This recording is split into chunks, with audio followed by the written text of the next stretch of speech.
মাংস বিক্রি করার উদ্দেশ্যে 7টি পোষা কুকুরকে চুরি করে নিয়ে যাওয়া হচ্ছিল একটি কুকুরের মাংসের মার্কেটে, কিন্তু পথেই কুকুরগুলো চলন্ত ট্রাক থেকে পালিয়ে যায় এবং দীর্ঘ 17 কিলোমিটার পথ পাড়ি দিয়ে পৌঁছায় নিজেদের মালিকের কাছে।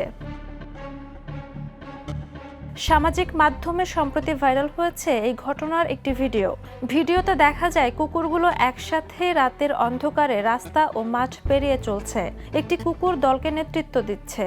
দলটিতে বিভিন্ন জাতের কুকুর রয়েছে। ঘটনাটি বিভিন্ন গণমাধ্যম যেমন সাউথ চায়না মর্নিং পোস্ট ও হিন্দুস্তান টাইমসে নিশ্চিত করা হয়েছে। ঘটনাটির স্থান চীনের জিলিন প্রদেশ। একটি গবেষণায় দেখা গেছে কুকুরের এরকম স্মৃতিশক্তি ও পথ চিনে নেওয়ার ক্ষমতা রয়েছে। অ্যানিমাল কগনিশনে প্রকাশিত গবেষণাতেও বলা হয়েছে কুকুর প্রায় 20 কিলোমিটার পর্যন্ত পথ মনে রাখতে পারে। এই ঘটনাটি বিশ্বজুড়ে ব্যাপক প্রতিক্রিয়া সৃষ্টি করেছে। অনেকেই কুকুরগুলোর ঐক্য ও বিশ্বস্ততার প্রশংসা করেছেন, আবার একই সঙ্গে চীনে কুকুরের মাংসের বাণিজ্য নিয়ে ক্ষোভ প্রকাশ করেছেন। প্রতি বছর সেখানে লাখ লাখ কুকুর জবাই করা হয়, যদিও 2020 সালে কিছু অঞ্চলে এটি বন্ধের উদ্যোগ নেওয়া হয়েছিল।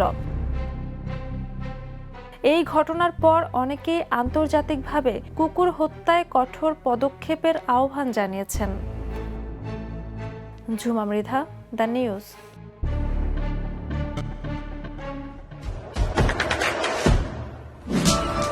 দেশে দেশে সবার সাথে দ্য নিউজ।